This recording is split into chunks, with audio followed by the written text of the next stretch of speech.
Fast forward to that Thursday night. Thanks to information from my gym buddy Frank, I knew when Larry left the gym for a meeting. My heart was pounding like a war drum as I parked my car across the street from the specified hotel, watching and waiting. About 5 minutes after Larry entered the hotel, another car pulled up. Sarah arrived. We parked discreetly away from prying eyes in the breakfast area adjacent to the lobby. It was an eerie lull before the storm, reminiscent of the silence preceding the storm. My mind was spinning, yet I felt an unusual sense of calm. The stakes were high, but so was my determination. My marriage was wonderful. My wife and I were like water, always together and close. I have worked hard to ensure a good life for myself and my wife, but everything radically changed when my friend from the gym noticed a shocking discovery. He claims that my wife has a relationship with another man. I needed to make sure of this personally. Enjoy watching. I have been blissfully, happily married for the last 13 years. We were that very couple who were called one whole. We went to the same gym, ate together, and as I thought, kept all the secrets. However, last week, the whole story of my life took an unexpected turn out of the blue. My gym buddy Frank called me. He's an incredibly loyal guy, and if he had something to share, I knew it was important. He urged me to be careful, hinting at a hidden connection he noticed in the gym between my wife, Melissa, and another guy named Larry, known for his reputation as a gambler. At first, I brushed it off. No way, not Melissa, and certainly not us. It was incredibly hard for me to believe it. I believed that we were a team. But then Frank noticed their strange communication on Thursdays. On Thursdays, I had to stay late because of my work, sacrificing myself for our comfortable life. Melissa went to the gym alone at the time to keep fit, and it turned out that Larry knew about this routine. Driven by a sense of fear, I did something I had never done before. I looked through Melissa's phone. What I found in the message thread of a little-known messaging app, rather than its main app, shocked me. Reading each message felt like a punch in the gut. They planned to meet on the upcoming Thursday, intending to leave the gym at different times and meet at a nearby hotel. Larry would arrive first, get ready, and Melissa would join him in 20 minutes. It was like reading a melodrama script, but it was reality. Despite the turmoil of anger, betrayal, and heartache inside me, an unusual sense of calm and determination enveloped me like an icy shroud. I'm not one to play the victim. I am a man of action, stoic in many ways. When I type this in a dark room, it's late, and Melissa is sleeping in our bed, oblivious to the storm that is about to hit her. Her phone is next to me, incriminating evidence shining brightly in the dark. I'm not going to let this slip away. I will not sit idly by while my marriage collapses. I plan to destroy this little scheme, but the exact method has yet to be determined. What is certain is that I will not allow myself to become a pawn. It's a kind of war, a battle of the intellect, and my strategy is to strike where it hurts the most. My retribution will be calculated and fair, fueled by a deep sense of betrayal and injustice. My determination should not be misinterpreted as cruelty. It is a reaction to the deep wounds inflicted by betrayal. I'll come back and share the result, but for now I need to plan and strategize so that every detail fits perfectly into its place. The game ends with only the last move, and rest assured, I intend to make that last move. This may be my darkest hour, but it's also my time to rise up, regain my dignity and self-respect, ensuring that this game ends in my triumph. The stage is set, the dice are thrown, and my wife finds out that this Thursday is a day she will never forget. Until then, I remain a wronged man, a husband who was betrayed but by no means defeated. I will do it.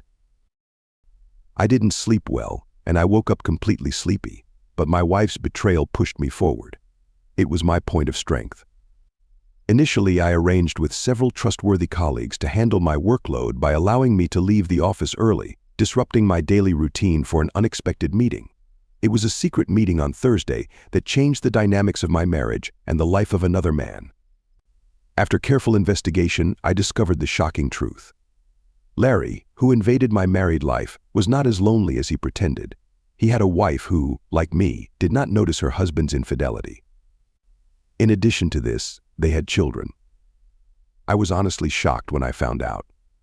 The chessboard was set up, and I was ready to make my move. I made a call, a seemingly simple action with profound consequences. I decided to call Larry's wife, whom we'll call Sarah. She replied with unsuspecting joy, and we struck up a conversation. Now, let the tension of this discussion drag on. Fast forward to that Thursday night. Thanks to information from my gym buddy Frank, I knew when Larry left the gym for a meeting. My heart was pounding like a war drum as I parked my car across the street from the specified hotel, watching and waiting. About 5 minutes after Larry entered the hotel, another car pulled up. Sarah arrived. We parked discreetly away from prying eyes in the breakfast area adjacent to the lobby. It was an eerie lull before the storm, reminiscent of the silence preceding the storm. My mind was spinning, yet I felt an unusual sense of calm. The stakes were high, but so was my determination. Then Melissa came in. As she passed the breakfast area, I called out to her. "Hi, honey." The shock on her face reflected the deer caught in the headlights' dilated eyes, parted lips, and considerable pallor. Her surprise at finding me in a place she least expected was obvious. "Come in here, and let's talk for a minute," I said. She hesitated, and I walked in slowly. She glanced at Sarah before turning her gaze back to me. There was a fleeting moment when she seemed to consider the possibility that I might be in a hotel with another woman. Her expression almost turned to relief until I introduced Sarah as Larry's wife. Her demeanor instantly changed, and she began apologizing profusely, expressing shock. However, I cut her off with a dismissive gesture, and Sarah shot her a disapproving look. I asked sternly, "Which room is he?" and my voice broke through the tension. Melissa hesitated, and Sarah, teetering on the verge of an emotional breakdown, repeated my question, demanding to know which room. I repeated my question, this time in a cold and unyielding tone. After what seemed like an eternity, Melissa muttered, "Room 415," and left. I insisted on Melissa's phone, meeting initial resistance. However, my gaze left no room for disobedience, and she reluctantly gave it away. Surprisingly, she changed her password. After one glance at me, she muttered the code, 6901. I accessed her phone, found the communication app they were using, and sent Larry a message telling him I'd be right there. Resolutely, I headed for room 415. The hallway fell into an almost deafening silence as I stood in front of the door. My heart was pounding, and I took a deep breath and knocked. Larry opened the door. His face turned pale when he saw me. Surprise turned to horror when I entered, grabbed him by the hair, and pushed him into a chair. His eyes widened in horror, and the smell of fear permeated the room. Perhaps he even got his pants a little dirty. In the face of confrontation, Larry's bravado crumbled to dust. He cringed pitifully, and I was overwhelmed by a cold satisfaction. Grabbing him by the back of the head, I uttered a stern warning, explaining my intentions. "Listen, Larry, get out of our lives, get out of the gym, and never mess with Melissa again." "Is that clear?" Larry murmured in uncertain agreement. I continued by warning him that if he didn't comply, Sarah would find out about everything, even though she already knew everything. He begged me not to involve her, expressing remorse for his mistake and promising to obey if I let him go without revealing the truth to Sarah. The fear in his eyes was palpable, and he mentally fulfilled the promises I demanded. After a few more slaps to make sure, I walked out, leaving him trembling in his chair. Of course, he could have threatened legal action, but let's face it, this guy wasn't going to take any significant steps. He knew he was being stupid. Back in the lobby, I bumped into Melissa and saw her face an expression of shock and horror showed. Obviously, her conversation with Sarah had not gone well. Pointing to the door, I told her to go home, and she left in tears, realizing the seriousness of her actions. Sarah, pale but collected, asked about the result. I told her that I thought I had delivered my message, wished her luck, and left back home. The confrontation continued. Melissa tried to explain and defend her case. However, I wasn't interested.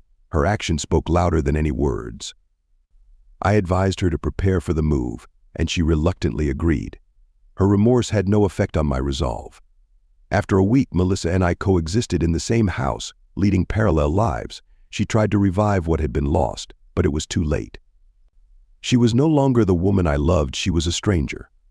I made it clear that there was no hope of seeing her the way she was before. I expect to hear from Sarah soon, and if that happens, I will provide an update on her situation.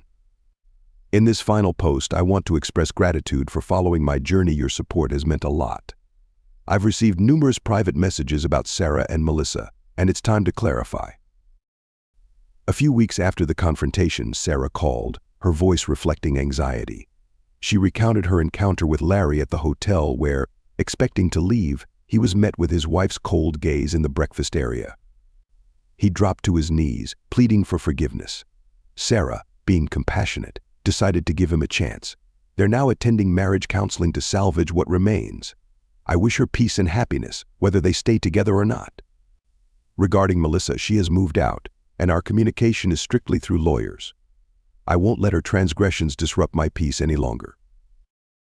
My divorce will be finalized soon, and while I'll have to pay some alimony, I see it as the price for peace and dignity. As for my future, I'm uncertain about another marriage. For now, I want to focus on work, pursue passions overshadowed during my married life, go to the gym, attend concerts, and fulfill my dream of traveling to Europe. This experience taught me that life is unpredictable. We must adapt and find strength in adversity. I'm standing strong, grateful for the chance to move on. As for the second story, it's been the most surreal and crazy event of my life, and I'm not sure if I'll ever fully recover. Here's what happened. Deborah, my new wife, cheated on our honeymoon. We were at a beautiful beach resort celebrating our love, but on the second day, Deborah's behavior became odd. She would disappear for extended periods, and my suspicions peaked on the fourth day when I decided to follow her. To my dismay, I witnessed her entering a different room with a man she had been interacting with at the resort. Devastated and angry, I quickly went back to our room, packed our luggage, and made the impulsive decision to ghost her entirely. I left her with just the swimsuit she was wearing and her ID, which I left at the front desk when checking out. It was an extreme move, but I wanted to make it as difficult as possible for her to get back home, buying time for me to retrieve my belongings before she could catch up. As I left the resort, my emotions were all over the place, but I was determined to stand by my decision. Days later, Deborah's mother called to scold me for my actions. Deborah had gone into panic mode upon realizing I was gone, locked out of our room without clothes, money, or a phone. She had to reach out to her parents for assistance. Later, Deborah confessed to cheating on me during our hotel stay. Despite my indifference to her suffering, Deborah's troubles persisted. The rental car she obtained had a faulty gas gauge, leading her to run out of gas and become stranded on the roadside. She called for roadside assistance, adding to her humiliating experience. I had already moved out of our apartment long before she returned, leaving no note and ignoring her attempts to reach me. Her betrayal cut deep, prompting me to change my phone number, block her, and sever all communication. Following the fallout, messages flooded in from her friends and family, either scolding or sympathizing with me. I chose not to respond, convinced I had made the right decision. Weeks later, I received a lengthy apology letter from Deborah, attempting to justify her actions. Despite the pain evident in her words, it didn't alter the fact that she had betrayed me in the worst possible manner. Since then, I haven't spoken to her. And that concludes my story. Opinion. This story depicts a tale of betrayal and the aftermath of dealing with it. It's a narrative of choosing self-respect and closure over further engagement with someone who has caused deep hurt. It underscores the importance of boundaries and self-preservation in the face of betrayal. While forgiveness is often touted as noble, sometimes it's essential to prioritize one's own emotional well-being.